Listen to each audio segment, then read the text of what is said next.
الحمد لله رب العالمين الصلاة والسلام على أشرف الأنبياء والمرسلين سيدنا ونبينا وشفيع قلوبنا وطبيب نفوسنا مولانا أبي القاسم محمد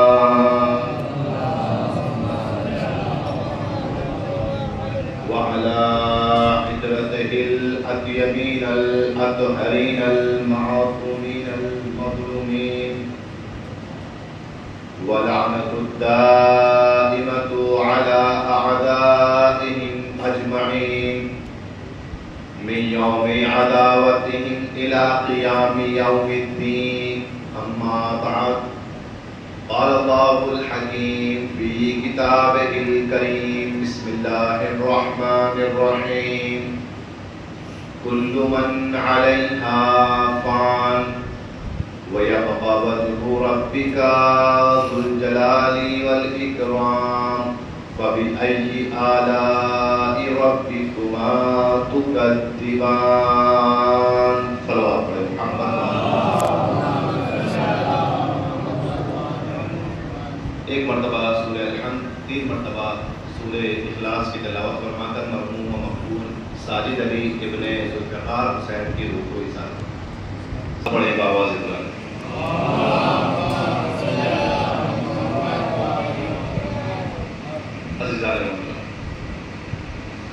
ایک مرحوم کے چہروں کی وجہ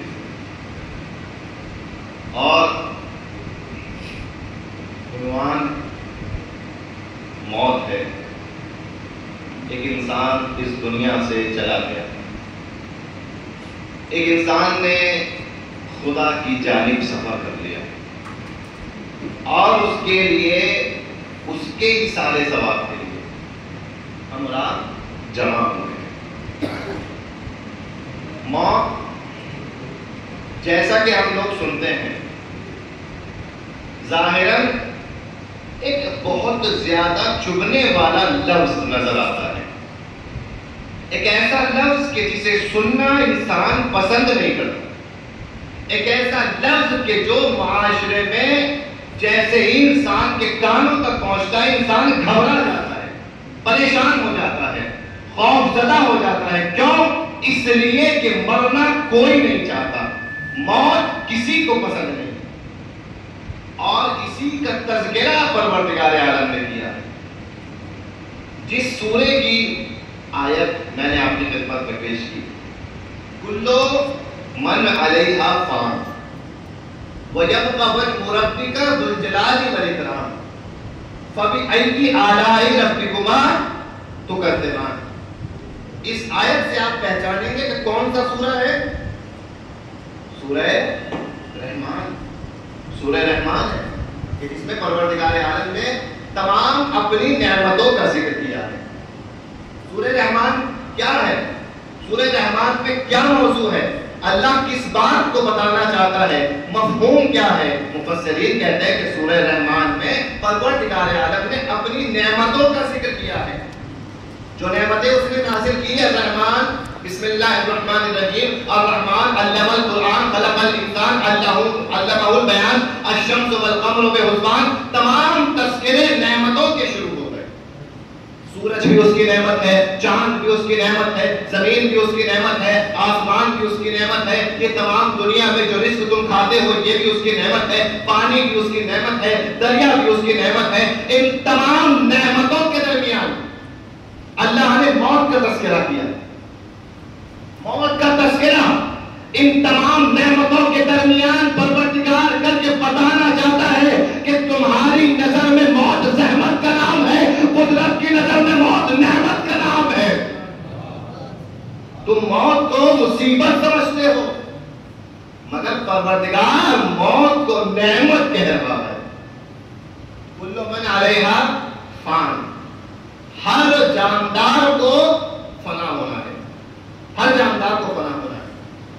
عزیزان محترم آپ دیکھیں دنیا میں ہر انسان پوری زندگی ایک لفظ کے پیچھے ہے. کون سے لفظ کے پیچھے ہے؟ میرا. پوری زندگی گزر جاتی ہے انسان کی ایک لفظ کا پیچھا کرتے کرتے. وہ لفظ ہے میرا. انسان چاہتا ہے کہ مثلا پیسہ کما لے تاکہ مال میرا ہو جائے. انسان چاہتا ہے کہ جائیداد بنا لے تاکہ جائیداد میری ہو جائے. انسان چاہتا ہے گاڑی خرید لے تاکہ گاڑی میری ہو جائے. انسان چاہتا ہے منصب پالے عہدہ پالے تاکہ یہ منصب عہدہ میرا ہو جائے. تو اپنی پوری زندگی میں انسان اس لفظ کے پیچھے ہے. کون سا لفظ؟ میرا. پوری زندگی اس لفظ کے پیچھے انسان گزار دیتا ہے. مگر یہ انسان جب قبر میں پہنچتا ہے، اب پروردگار عالم کے فرشتے آگے سوال کرتے ہیں، تو جن چیزوں کو اس نے زندگی میں کہا تھا نا میرا میرا میرا، قبر میں فرشتوں نے کچھ نہیں پوچھا، کوئی سوال نہیں کیا. قبر میں فرشتوں کو پوچھنا چاہیے تھا مال تیرا، اولاد تیری، پریوار تیرا، منصب تیرا، عہدہ تیرا. نہیں، کچھ نہیں پوچھا. قبر میں جب انسان پہنچا تو قبر میں سوال ہوا من ربوں کا، من رسولوں کا، ماں قبلتوں کا، ماں کتابوں کا. یہ بتا تیرا خدا کون ہے، یہ بتا تیری کتاب کیا ہے، یہ بتا تیرا قبلہ کون سا ہے، یہ بتا تیرا رسول کون ہے، یہ بتا تیرا امام کون ہے.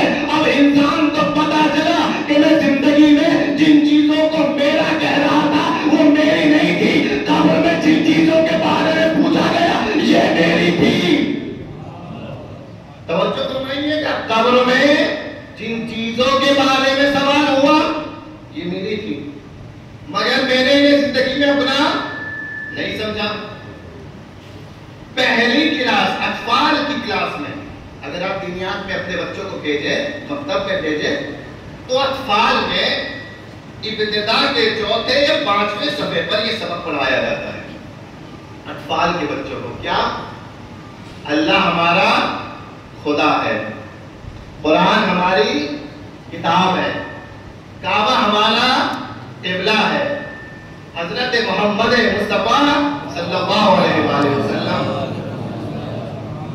ہمارے رسول ہیں، علی ہمارے امام ہیں. یہ تمام اطفال کے بچوں کو پڑھائے جاتے ہیں. جب ہم نے اطفال کی کتاب پڑھی تو یہ ساری چیزیں ہمیں پڑھائی گئی. لیکن جب ہم کھڑے ہوئے قبر کے کنارے اور مرنے والے کو قبر میں لٹایا گیا اور قبر میں لٹانے کے بعد مولوی صاحب کو تلقین کے لیے بلایا گیا، مرنے والے نے PhD بھی کر لی ہوگی، مرنے والا چاہے ڈاکٹر رہا ہو، چاہے مولانا رہا ہو، چاہے مجتہد رہا ہو، قبر پر جو مولانا تلقین پڑھنے آئے انہوں نے تلقین میں مرنے والے کو بتایا دیکھو سوال ہوگا قبر میں، اور جب سوال ہو تو بتا دینا سوال کیا ہوگا. کیا سوال ہوگا یہ بتا تیرا پروردگار کون ہے، یہ بتا تیرا رسول کون ہے، یہ بتا تیرا امام کون ہے، یہ بتا تیری کتاب کون ہے. پوری زندگی انسان نے اتنا سب کچھ پڑھ لیا، آخر میں قبر میں جانے کے بعد پھر اطفال کا سوال آ گیا. بھائی اتنا سب کچھ پڑھنے کا فائدہ کیا ہوا؟ پوری زندگی اتنا سب کچھ پڑھ لیا، قرآن بھی یاد کر لیا، نہج البلاغہ بھی پڑھ لی، بہت بڑی بڑی کتابیں پڑھ لی، اور قبر میں پہنچے تو کوئی سوال نہیں ہوا.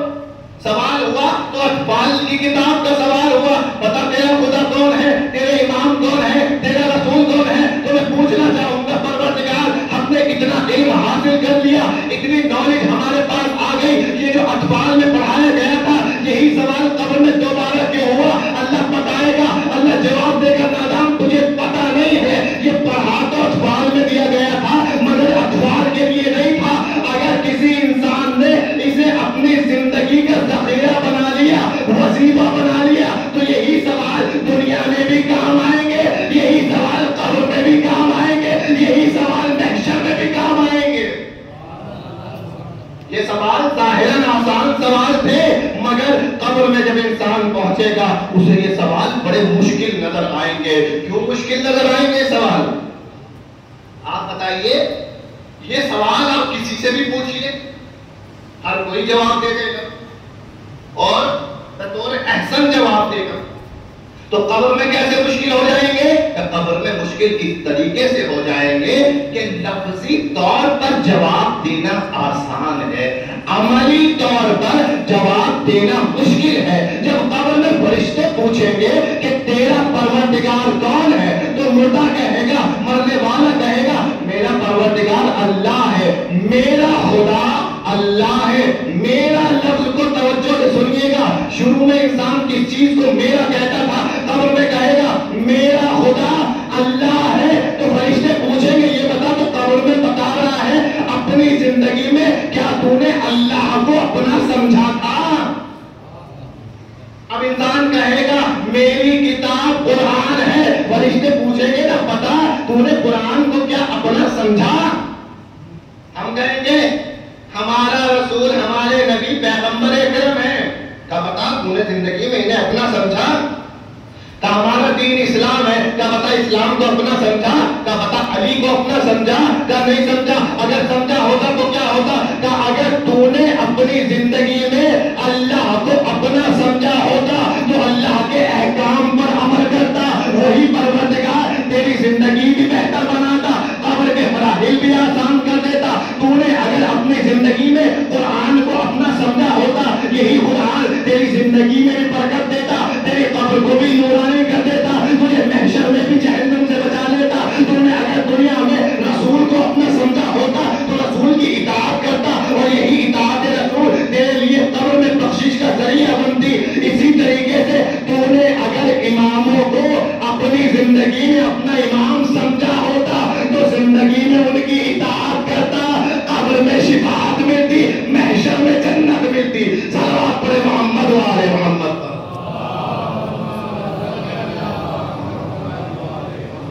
یہ قبر کا جو حال ہے عزیزو، تصور کیجئے، ہم جواب تو شاید سمجھتے ہیں آسان ہے، لیکن لفظی جواب نہیں دینا، ہمارے پاس عملی جواب بھی ہونا چاہیے۔ ہاں میرا پروردگار اللہ ہے، اور میں نے اپنی زندگی میں اس اللہ کے کسی حکم کو زیر پا نہیں گزارا، اس کے کسی حکم کو پامال نہیں کیا۔ میرا امام علی ہے، میں نے اپنی زندگی میں کبھی اپنے امام کے مرضی کے علاوہ کوئی کام نہیں کیا۔ میری کتاب قرآن ہے، اور میں نے اپنی زندگی میں کبھی قرآن کو فراموش نہیں کیا۔ یہ مکمل درس اطفال کا نہیں ہے، یہ درس اطفال کے لیے نہیں ہے، یہ درس اطفال میں پڑھایا جاتا ہے، مگر یہ پوری زندگی کے لیے ہے۔ یہ پوری زندگی بھی کام آئے گا، یہی درس قبر میں بھی کام آئے گا۔ صلوات پڑھے محمد و آل محمد۔ پروردگار عالم نے کلو من علیہا فان یہ کہہ کر ہر انسان کے لیے واضح کر دیا کہ ہر چیز فنا ہونے والی ہے، ہر چیز فنا ہونے والی ہے۔ وَيَبْقَى وَجْهُ رَبِّكَ ذُو الْجَلَالِ وَالْإِكْرَامِ، اگر باقی رہے گا تو خداوند عالم کا چہرہ، اس کا وجود، اس کی قدرت باقی رہے گی، مگر اس کے علاوہ سب چیزیں فنا ہو جائیں۔ لفظ فنا بعض موقع پر انتقال کا لفظ استعمال ہوتا ہے، اور بعض موقعوں پر فنا کا لفظ اللہ نے استعمال کیا۔ فنا کا لفظ جب استعمال ہوا تو فنا کا معنی کیا ہے؟ ہمارے اردو میں ہم سمجھتے ہیں کہ فنا معنی ہے فنا کا مٹ جانا، ختم ہو جانا، یہ ایک ظاہری معنی ہے، مٹ جانا۔ مگر جب ہم فنا کو بے معنی موت لیتے ہیں تو یہاں معنی مکمل طور پر مٹ جانا نہیں ہوگا۔ تو کیا فنا کا معنی ہوتا ہے؟ فنا کا معنی ہے کہ ظاہری وجود کا ختم ہو جانا، ظاہری صورت کا ختم ہو جانا۔ اور ظاہری صورت جب ختم ہو جاتی ہے تو لوگ کیا کہتے ہیں؟ کل تک کوئی انسان تھا مگر آج نہیں ہے، ختم ہو گیا، اس دنیا سے چلا گیا۔ کیوں نہیں ہے؟ کیا؟ کیونکہ ظاہری صورت جو اب تک ہمارے سامنے تھی وہ نہیں رہی۔ تو ہم جب فنا کا مطلب ڈھونڈتے ہیں، ترجمہ کرتے ہیں، تو یہی ہے کہ ظاہری صورت کا ختم ہو جانا، لیکن کلی طور پر نابودی نہیں ہے فنا کا مطلب، ظاہری صورت کا ختم ہو جانا۔ لیکن یہ فنا نعمت لیکن یہ موت نعمت ہے. کیوں؟ کیونکہ اگر نعمت نہ ہوتی تو اس کے بعد پروردگار یہ نہ کہتا فَبِأَيِّ آلَاءِ رَبِّكُمَا تُكَذِّبَانِ کہ تم اللہ کی کس کس نعمتوں کو جھٹلاؤ گے. اللہ نے موت کا ذکر کیا، فنا کا ذکر کیا، اور پھر یہ کہا کہ کن کن نعمتوں کو جھٹلاؤ گے. اس کا مطلب فنا ہونا نعمت ہے، موت نعمت ہے. کیسے موت نعمت ہے؟ بس کچھ منٹ کی نعمت ہے، پھر اذان کا وقت بھی قریب ہے. ایک صلوات پڑھے محمد والے محمد والے. تو موت ایک نعمت ہے. کل من علیہا فان، ہر جاندار کو فنا ہو جانا ہے. اب موت نعمت کیسے بنتی ہے؟ موت نعمت ہے مگر اس کے لیے نعمت ہے کہ جو اس موت کے فنا میں اپنی بقا کا راستہ ڈھونڈ لیتا ہے. جو اس فنا میں بقا کا راستہ تلاش کر لے اس کے لیے موت نعمت ہے. اور جو اس فنا میں فنا ہو جائے، بقا نہ پا سکے، اس کے لیے موت مصیبت ہے. کس طریقے سے؟ مثال دیتا ہوں تاکہ بات سمجھ میں آ جائے. ایک گلاس میں پانی لیجیے، ایک گلاس میں پانی ہے، اس پانی کو قالین پر ڈالیے، پورا پانی ڈال دیجیے. 1 گھنٹے بعد آ کر دیکھیے کہتا ہے اس گلاس میں پانی تھا یا نہیں تھا؟ کہاں تھا؟ اب کہاں گیا؟ کہاں گر گیا تھا؟ قالین پر. قالین نے اسے جذب کر لیا. جب جذب کر لیا تو یہ پانی قالین کا حصہ بن گیا، قالین میں سما گیا. مگر یہ پانی اپنی قالین کے اندر اس کا وجود ہے، یہ قالین میں سما گیا. مگر یہ فنا ہوا پانی، قالین کے اندر فنا ہوا، لیکن اسے بقا نہیں ملی. اس کو بقا نہیں ملی. یہ پانی قالین کے اندر سما تو گیا مگر بقا نہیں پا سکا. لیکن اسی ایک گلاس پانی کو کسی انسان نے ایک ایسی زمین پر ڈالا جس زمین میں بیج بویا گیا تھا. توجہ، بیج بویا گیا تھا. اس پانی کو اس مٹی پر ڈال دیا. جب اس مٹی نے اس پانی کو جذب کیا تو اس پانی کے کچھ حصے کو، اثرات کو بیج تک پہنچایا. اس بیج میں ترقی کے اثرات پیدا ہوئے. اس بیج سے پودا نکلا. کہا گیا کہ پانی کہاں گیا؟ فنا ہو گیا. فنا سے لیکن بقا کی طرف چلا گیا. کیسے بقا کی طرف چلا گیا؟ کہا یہاں پانی گیا تھا لیکن فنا ہو گیا، مٹ گیا، بقا نہ پا سکا. وہاں پانی گرا تھا لیکن اس پانی کے ذریعے سے ایک بیج کو اس کا رزق ملا. بیج نے ترقی کی، پھلا پھولا اور پودا بن گیا. اب یہ پانی اس پودے کے وجود کا حصہ بن گیا ہے. عزیزان محترم، یہی مثال انسان کی مثال ہے. انسان کی مثال بھی اسی طریقے سے ہے. اگر انسان فنا میں بقا تلاش کرنا چاہتا ہے تو وہ یہی ملے گی. اگر انسان اپنے آپ کو پروردگار عالم کے حوالے کر دے اور اس کی ذات میں اپنے آپ کو فنا کر دے تو یہ انسان فنا کے ذریعے سے بقا پا جاتا ہے. ہمیشہ ہمیشہ کی زندگی اللہ سے حاصل کرتا ہے. صلوات پڑھتے محمد والے محمد پر. اگر اپنے آپ کو خدا کے حوالے کرتے، اسی طریقے سے آپ دیکھیے کہ کسی انسان نے ایک بیج کو اپنے ہاتھ پر رکھا. دیکھیں کمال ہر انسان کے اندر ہے، کمال ہر انسان کے اندر ہے، مگر یہ کمال تک انسان کب پہنچے گا؟ اپنے کمال کو کب دیکھے گا؟ ایک انسان نے ایک بیج کو اپنے ہاتھ میں رکھا. ہم نے پوچھا بھائی کہ بیج آپ کے ہاتھ میں ہے، یہ بیج کیسا ہے؟ اس بیج کے اندر بہت کمال ہے. کیسے کمال ہے؟ کیا کمال ہے؟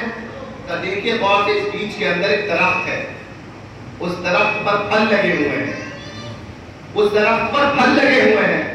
کھانا درخت ہے، پتے ہیں، سائے دار ہے، لوگ سائے میں بیٹھے ہوئے ہیں، پھل کھا رہے ہیں، آرام کر رہے ہیں. ہم نے کہا بھائی عجیب آدمی ہو، اس بیج کے اندر درخت کیسے ہو سکتا ہے؟ کہ ہم نے سائنس میں پڑھا کہ بیج کے اندر یہ طاقت ہے کہ درخت بن جائے. اس بیج کے اندر درخت ہے اور میں اس درخت کو نکال کے رہوں گا. جب انسان نے اس کی بات سنی تو کہا کہ عجیب آدمی ہو، عجیب باتیں کر رہے ہو، کہ اس بیج کے اندر آپ کیسے درخت کو نکالو گے؟ کہ میں نے پڑھا ہے اس بیج کے اندر درخت ہے اور میں اس کو نکلتے ہوئے دیکھنا چاہتا ہوں. اب جو سننے والا انسان تھا وہ ہوشیار تھا، عقل مند تھا، اس نے اس کے ہاتھوں سے بیج کو لیا اور کہا کہ دیکھو بیج میں تو کمال ہے مگر یہ کمال آپ کے ہاتھوں پر ظاہر نہیں ہوگا. توجہ سے سنیے گا, بیج میں کمال ہے مگر یہ کمال آپ کے ہاتھوں پر ظاہر نہیں ہوگا. اس نے کہا کیا کرو کہ جاؤ بیج کو تراب کے حوالے کر دو. جب یہ بیج تراب کے حوالے ہوگا تو باکمال ہو جائے گا. ایک معمولی سا بیج جب تک تراب کے حوالے نہ ہو باکمال نہیں ہوتا. اسی طریقے سے انسان جب تک ابو تراب کے حوالے نہ ہو. ایک صلوات پڑھے محمد و آل محمد.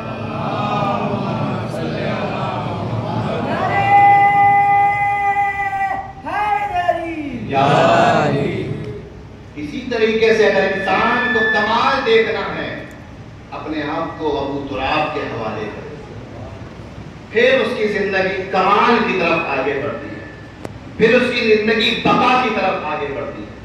اور جب یہ زندگی کا سفر تمام ہوتا ہے, آپ دیکھیں ایک قاعدہ اسلامی کو, قاعدہ شرعی کو یاد رکھیں.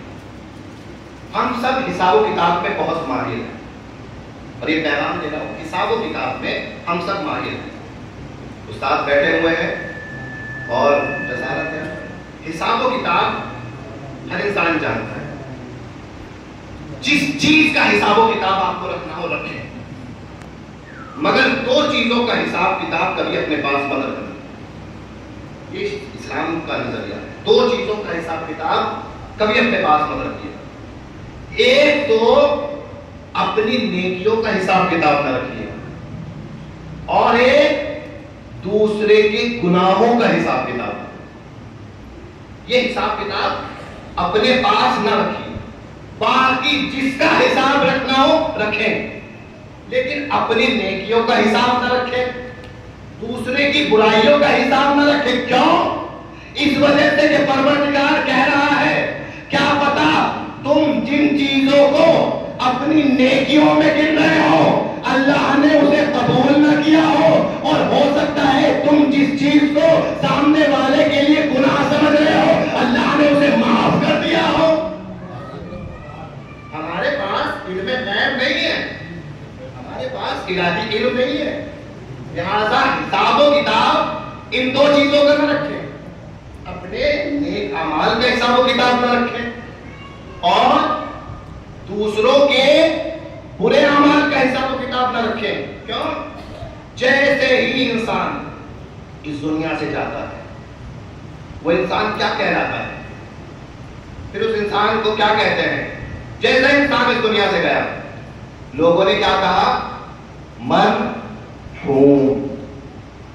مرحوم کہنے لگے. اب لوگ پوچھتے ہیں مرحوم کیوں کہہ رہے ہو؟ مرحوم کا مطلب کیا ہے؟